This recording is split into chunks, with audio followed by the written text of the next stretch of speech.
Hello, innies and outies. We're one episode away from the end of Severance's second season, and episode 9, titled After Hours, is the perfect setup to lead us to the finish line. The episode opens with Helly swimming in an indoor pool. You get this combo of the score, which is giving a thriller vibe that transitions into the sound of her breathing and the ticking of the clock, which is a swimmer's pacing clock, the light peeking through. This could be part of her normal morning routine, but it feels like she's preparing for something.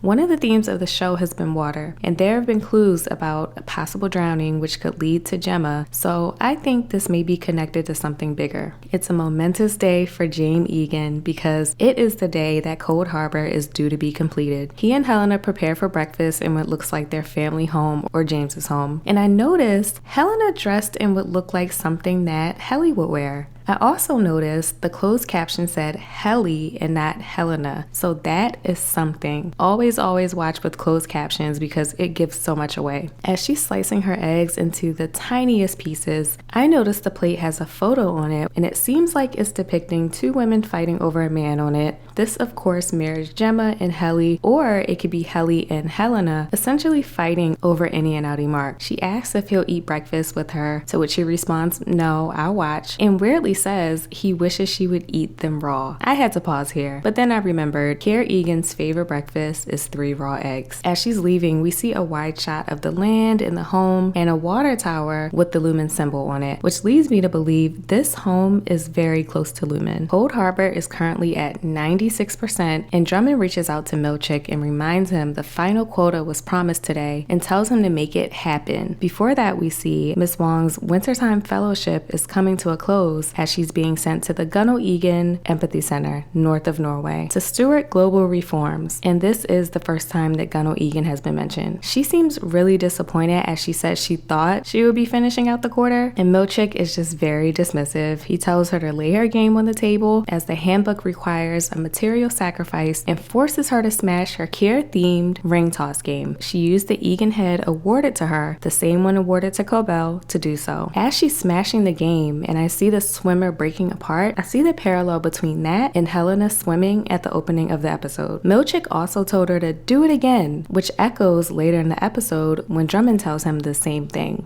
Do it again. This seems to be the end of Eustace Wong on our screens as nothing else comes from her day aside from apologizing to Dylan for not doing her job better, and then the sad scene of her outside waiting for her bus. And it goes without saying, this is confirmation. She was never Gemma and Mark's baby or a clone, etc. She was just a little girl. The next morning, Helly walks into work on a mission and asks Milchick where Mark is, since their last encounter included Mark having a mean nosebleed. With Seth basically dismissing her, Helly decides to press him and reminds him who her outie is. This moment showed me that although outies and innies are different, there are some core similarities that bleed through, because Helly was definitely giving Helena vibes while talking to Milchick. She's completely alone at this point. Mark is gone, Irving is gone, and Dylan has his own issues he's battling, as we see in the next scene. We visit Dylan Outie's house, and here Gretchen looks really annoyed, and the uniform she's wearing looks like some kind of 911 dispatcher. They've been showing us pieces of her uniform throughout the series, so I think this will have some importance at some point. Filled with extreme guilt,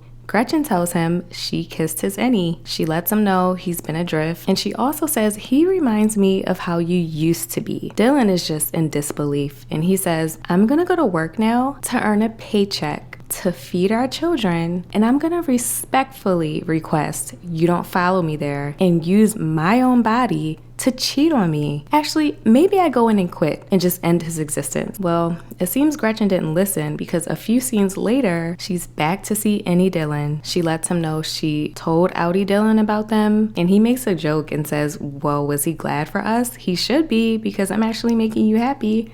And he's not. This is where she lets him know she can't see him anymore because he needs to keep his job. He pleads with her, gets on one knee, gives her a paper ring, and says, "I can give you a life." She says, "I'm sorry," and leaves. I know this was a serious part, but the scream when he said, "Gretchen!" The scream was so funny. After this breakup, Helly tries her best to console him while also reminding him Milchick facilitated all this to distract him from helping Irv, his best friend. She tells him, "You can find someone else down here." And he's like, "Really? It's just O&D and the goat people. Come on." and he decides to use this time to hit her where it hurts. He says it's her fault that they're down there in the first place, and Mark didn't even notice the difference between her innie and outie. He apologizes and quickly leaves the room. He contemplates in the hallway for a little while, and then he goes to Milchick's office and puts his resignation request in. Milchick is clearly feeling unappreciated and tells Dylan he's disappointed in him and he reeks of ingratitude, while snatching his keycard away and instructing him to stand by the elevator doors, which I thought was really weird. Meanwhile, Helly has made it to the old break room to retrieve the directions to the testing floor. This leads us to this conversation between Drummond and Milchick, where he tells Milchick everything's his fault. Milchick says he followed protocol and did nothing wrong and thanks him for his remonstration, which apparently offends Drummond, and he makes Seth apologize for using such a complex word, and he tries to humiliate him and make him say it over and over and over and over. Finally, Milchick says the funniest thing that's taking over social media right now: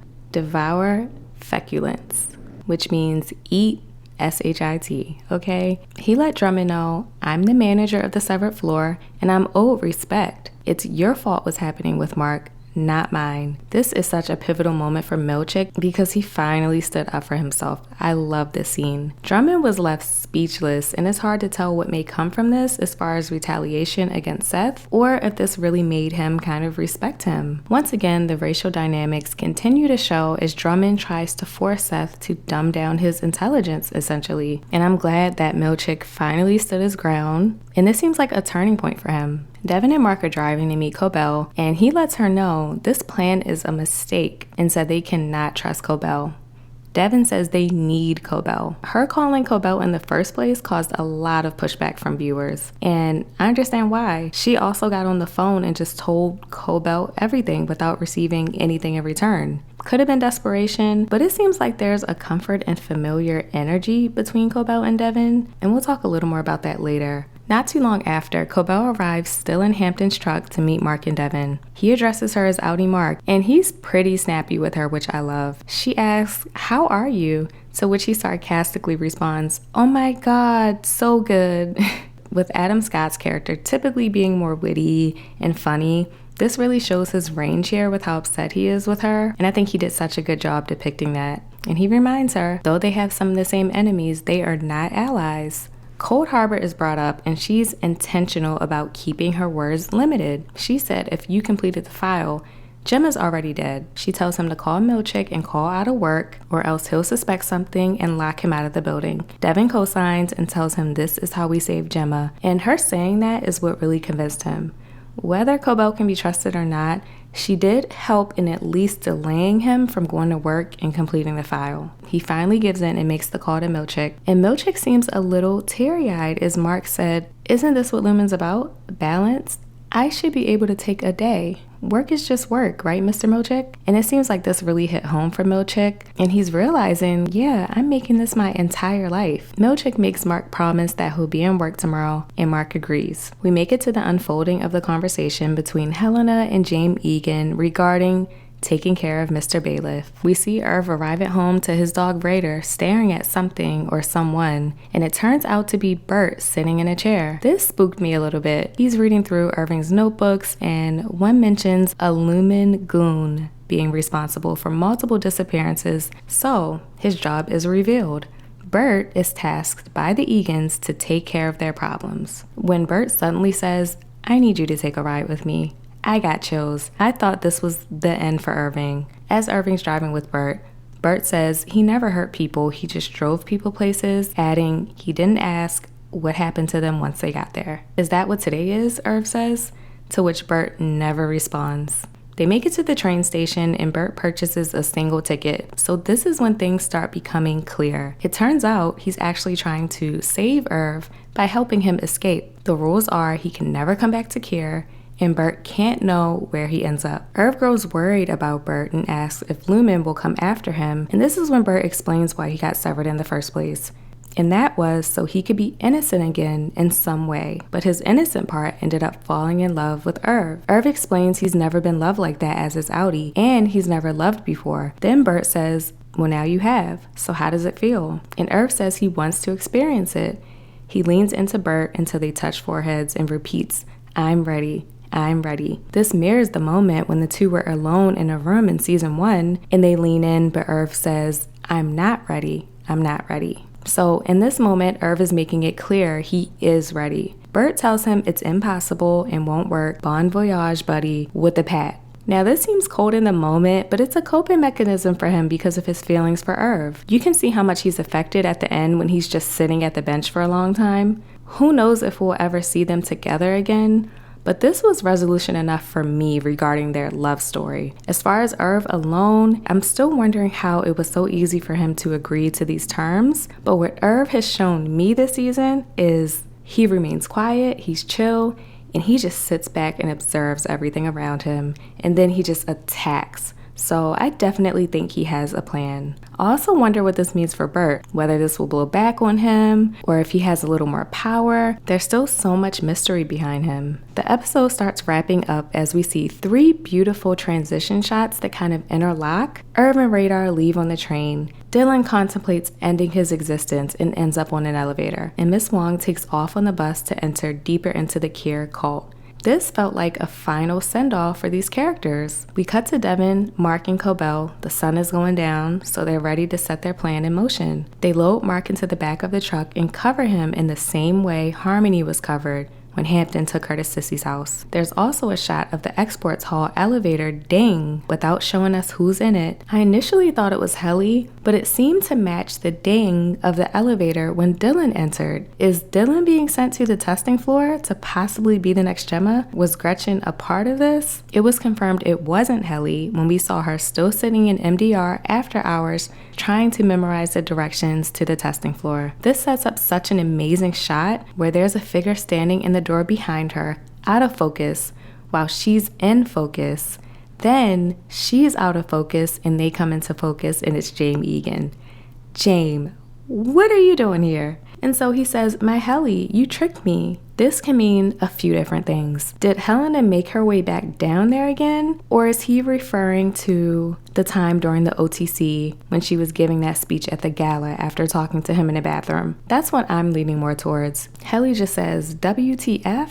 And that scene ends. We cut back to Mark hiding under the tarp in the back of the truck. As they pull up to the berthing cabin, the same cabin where Devon met Gabby, Devon pretends to be pregnant while Cobell tells the security guard they're heading to Cottage 5, saying Devon's one of the Jameses. Whoa. Crazy detail right there. She then says, I'm looking for the golden thimble, which is a reference from a Twilight Zone episode of the same name. They get inside and Mark's Annie wakes up as soon as they make it in. He walks up the steps to a room with a fireplace with Cobell standing there just looking at him. Is it me or does Devon look a little crazy right here? She looks a little evil, and I feel like her and Cobell tricked Mark. Or they're both really trying to help him. But Cobell, something's got to be in this for her. She's not just doing this. The episode ends with Devon asking Mark, remember the last thing you said to me? To confirm it's any Mark. And he says, she's alive. Another great episode, once again answering some of our questions while also presenting new ones and setting things up for future episodes. A theme I saw was everything seems so final with a few of the characters. I don't think this will be the last we'll see of them. I just wonder how they'll choose to bring them back. They're all gonna have to have such strong motives to come back. So I'm looking forward to seeing how they do that. This also felt very much like a setup for a series finale. And that's one of the things I love about this show. No matter what theory you have, you never know where they'll go with this show. And it's so exciting to watch every week. I'm so sad this is coming to an end, but I cannot wait for the 76-minute long season finale next week, confirmed by Ben Stiller, and see how they decide to wrap the season. If it's anything like the season 1 finale, I will be satisfied. I have high hopes. For the longest time, my TV would skip past the behind the scenes after show interviews, but I finally figured out how to fix it. So I watched the BTS of this episode and it was actually really insightful. Zach Cherry said, playing Dylan was outside of his comfort zone. He hasn't been asked to do the things he's been asked to do on Severance on screen before. So that was really cool to see he's really been pushing himself out of his range. In regards to Helly and Helena, Britt Lower said it's a very human thing to be at odds with oneself, which is the reason this show is as popular as it is. It's relatable in so many ways. So that's it for this recap. If you made it to the end, drop a water emoji in the comments. Let me know your thoughts on this episode down below. My name is Kamara. Thanks for watching another episode of Screen Diaries, and I'll see you back here next week for a recap of the finale. Bye.